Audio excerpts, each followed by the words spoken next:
di dalam hidup kita, dan hanya bagi kita yang mengasihi Tuhan, kita saja yang bisa memahami hal tersebut.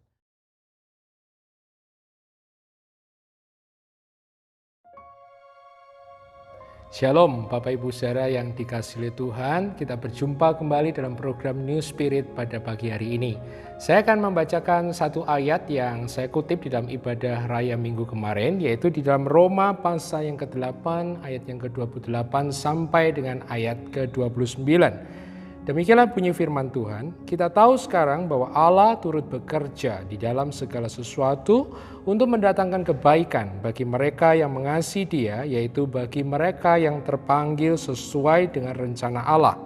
Sebab semua orang yang dipilihnya dari semula, mereka juga ditentukannya dari semula untuk menjadi serupa dengan gambaran anaknya, supaya ia anaknya itu menjadi yang sulung di antara banyak saudara. Ayat ini terkenal, seringkali dikutip ketika ada anak-anak Tuhan yang berada di dalam sebuah kondisi-kondisi yang sulit, dan ayat ini dikutip dengan sebuah jaminan bahwa Allah akan mengubahkan situasi dan kondisi mereka untuk menjadi kebaikan bagi mereka. Tapi pada kenyataannya Bapak Ibu Saudara, kita melihat di dalam kondisi-kondisi realita ada banyak sekali anak-anak Tuhan yang sudah berdoa dan berharap situasi dan kondisinya tidak berubah. Sakit penyakit yang tidak disembuhkan, relasi-relasi yang tidak dipulihkan, keluarga-keluarga yang juga mengalami banyak masalah, dan mungkin juga masalah-masalah finansial di mana-mana. Sehingga kenyataan-kenyataan ini membuat ada banyak anak-anak Tuhan yang meragukan apakah benar janji firman Tuhan ini berlaku atau tidak. Tentu saja saya yakin bahwa janji firman Tuhan dalam Roma 8 ini ya dan amin. Tentu saja kita harus memahami apa yang dimaksud dengan janji firman Tuhan ini sebenarnya. Saya akan menyebutkan ada 4K untuk kita bisa memahami apa arti dari Roma 8 ayat 28 sampai dengan ayat 29. Yang pertama Bapak Ibu Saudara, kita akan mempelajari K yang pertama yang saya sebut sebagai konteks. Apa konteks dari Roma 8 ayat 28 sampai dengan 29? Kalau kita membaca dari ayat yang paling atas, yaitu ayatnya yang ke-18, maka Bapak Ibu Saudara membaca di sana, Paulus mengatakan, sebab aku yakin bahwa penderitaan zaman sekarang ini tidak dapat dibandingkan dengan kemuliaan yang akan dinyatakan kepada kita. Jadi konteksnya sangat jelas, yaitu memang ayat ini berbicara tentang penderitaan, tentang anak-anak Tuhan yang menderita di antara dua zaman yang dikatakan dalam Alkitab, itu zaman ini dan zaman yang akan datang. Jadi tidak berkelebihan kalau ayat ini dipakai bagi anak-anak Tuhan yang sedang mengalami penderitaan, yang sedang mengalami masalah. Tapi K yang kedua yang harus kita ingat, yang saya sebut sebagai kausa atau penyebab.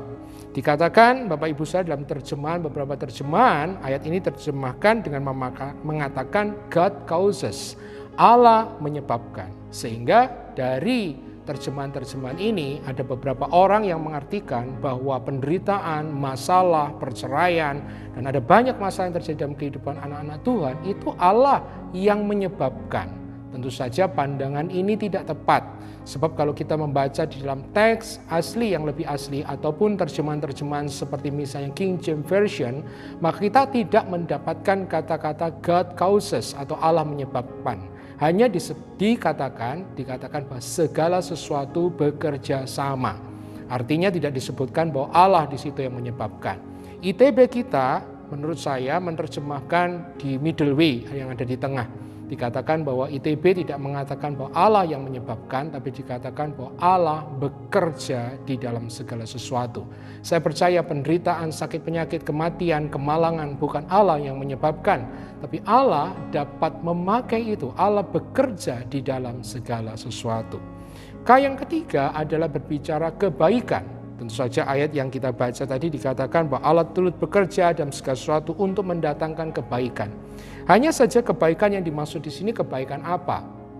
Ada banyak orang yang menafsirkan kebaikan di sini artinya kalau sakit disembuhkan, kalau keluarga broken dipulihkan, kalau relasi-relasi putus disambung kembali, ataupun kalau tidak punya uang finansial, berkat finansial itu akan mengalir.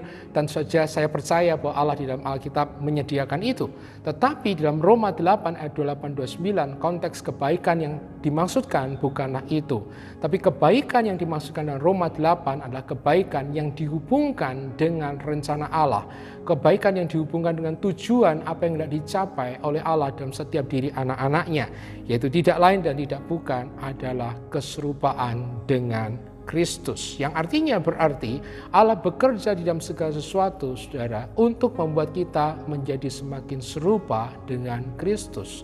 Yang keempat adalah saya berbicara kasih. Ayat ini tidak berbicara atau berjanji kepada semua orang, tapi ayat ini diberikan hanya kepada orang-orang yang mengasihi Tuhan.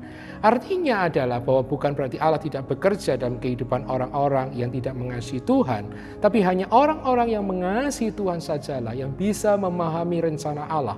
Orang-orang yang mengasihi Tuhanlah sajalah yang bisa memahami hati Allah untuk setiap ini, sehingga hanya orang-orang yang mengasihi Allah saja yang bisa melihat karya Allah bekerja dalam kehidupan mereka. Sehingga kalau kita simpulkan bersama-sama Roma 8 ayat 28-29 adalah begini, bahwa Allah bekerja di dalam segala penderitaan, Allah bekerja dalam segala masalah, Allah bekerja dalam problema, dalam sakit penyakit, dalam kehancuran, dalam divorce, dalam segala hal yang tidak baik, untuk mendatangkan keserupaan Kristus di dalam hidup kita. Dan hanya bagi kita yang mengasihi Tuhan, kita saja yang bisa memahami hal tersebut. Mungkin keserupaan dengan Kristus bukan hal yang baik yang diminati oleh banyak orang, tetapi saya membaca dalam Alkitab, keserupaan dan Kristus adalah kebaikan tertinggi yang ingin Allah capai dalam kehidupan kita. Jadi percayalah Bapak Ibu Saudara, apapun kondisimu, apapun yang terjadi dalam hidupmu, sekalipun mungkin Allah tidak menyembuhkan, Allah tidak mendatangkan mujizat, Allah tidak mendatangkan pertolongan seperti yang kita kira. Tapi satu hal, Allah tidak pernah absen dalam hidup kita. Allah selalu bekerja untuk mendatangkan keserupaan Kristus di dalam hidup kita. Kiranya firman Tuhan pada pagi hari ini boleh menguatkan dan memberkati setiap kita. Tuhan memberkati.